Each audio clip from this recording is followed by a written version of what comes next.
Para continuar, o próximo tipo de intertexto que eu coloquei para vocês é o pastiche. O que é o pastiche? Ele é um pouco parecido com a paródia. A paródia imita, estabelecendo uma crítica. Pastiche imita, não tem como objetivo estabelecer uma crítica.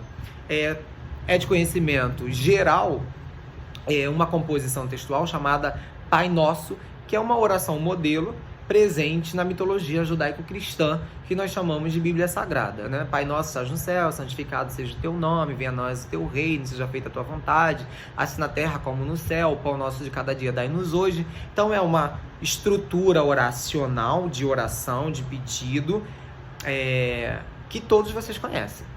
E aí criou-se um outro texto, mas agora não para pedir a essa figura divina, que é uma figura cristã, mas chamaram de oração do bebum, que seria a oração feita pelas pessoas que gostam de beber.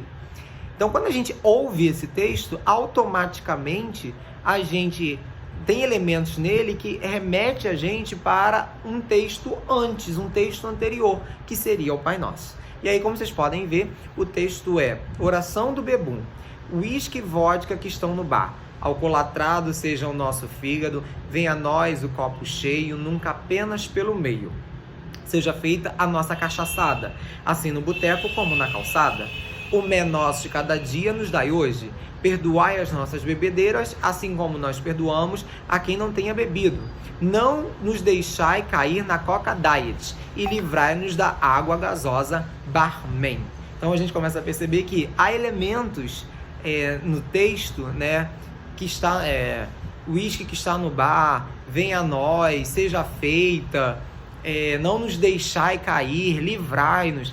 Há elementos no texto que nos remetem a um outro texto, que no caso seria o Pai Nosso. Então é apenas uma imitação que nesse caso tem uma finalidade até cômica, mas não tem o objetivo de estabelecer uma crítica. Então o nome dessa conversa entre os textos é pastiche. O próximo que eu trago para vocês, no slide só eu coloquei 2. A epígrafe e a tradução. Vocês vão ver que no lado esquerdo, olhando para a tela, tem um poema chamado Canção do Exílio. Esse poema foi escrito por um brasileiro chamado Gonçalves Dias, um poeta do século XIX. E nesse poema, o eu lírico está falando, o eu lírico, aquela entidade ficcional dentro do texto, ele está falando de uma pátria, de um lugar que seria o lugar ideal para ele, que é de onde ele é. Mas nesse momento em que ele está dizendo isso, ele está exilado, ele está fora da sua pátria. Então, por isso que ele vai falar da pátria com muito carinho, com muita saudade. E ele chamou, então, esse poema, o Gonçalves Dias, de Canção do Exílio. Exílio é quando há um afastamento voluntário ou forçoso da sua terra natal. E aí o eu lírico diz que a minha terra tem palmeiras, onde canta o sabiá. As aves que aqui no exílio gorjeiam, não gorjeiam como lá na minha terra.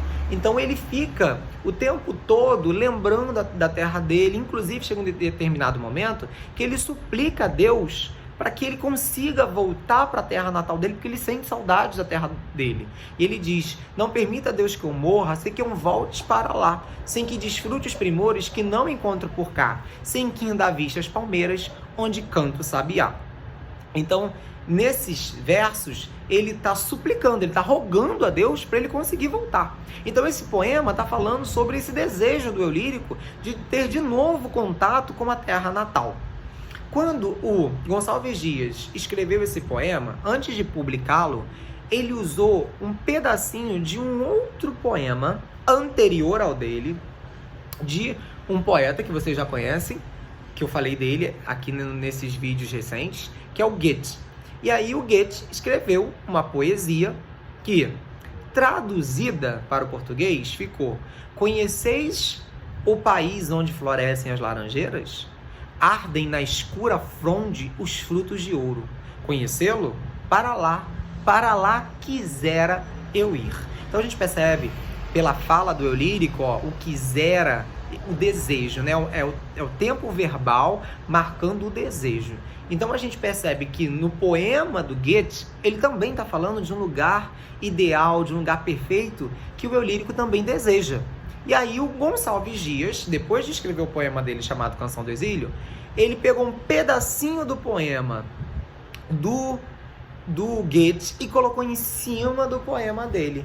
Então os dois textos, os dois poemas têm a mesma temática. Quando a gente escreve um texto e usa um fragmento de texto de outro autor que tem o mesmo assunto do nosso, apenas para abrir o nosso texto, fazer um prelúdio do nosso texto, a gente chama isso de epígrafe. Os dois textos estão conversando pelo tema. E por que epígrafe? Ep quer dizer em cima, superficial. Grafo, escrita. Então é um texto que está acima, apenas introduzindo uma temática. Epígrafe. Vocês vão ver que no mesmo slide tem o texto na língua original e em língua portuguesa. Isso nós chamamos de tradução. O que é uma tradução? Quando algum autor entende a ideia do texto na língua original e tenta trazer para uma segunda língua a ideia presente na língua original. Não existe nenhuma tradução perfeita. Toda tradução é o entendimento que algum autor tem sobre aquele texto. Então, quando vocês leem um texto que foi produzido em língua inglesa, mas vocês estão lendo em português, vocês não estão lendo o original. Vocês estão lendo o que alguém entendeu sobre aquele texto. Exemplificando, vamos supor que vocês leram Harry Potter, né, que foi escrito pela J.K. Rowling. E vocês leram em português, então vocês não leram a J.K. Rowling. Vocês leram algum autor que entendeu a J.K. Rowling daquele jeito e trouxe para vocês um texto na língua de vocês, tá? Então a tradução também é um intertexto, porque é o modo como algum autor entendeu o texto original. Então nesse slide vocês têm dois tipos de intertexto. A epígrafe, aquele texto que entendeu a discussão e coloca um anteriormente com a mesma discussão, e a tradução, que é quando eu tento trazer para outra língua, para outro idioma, um texto tentando manter a ideia do texto original.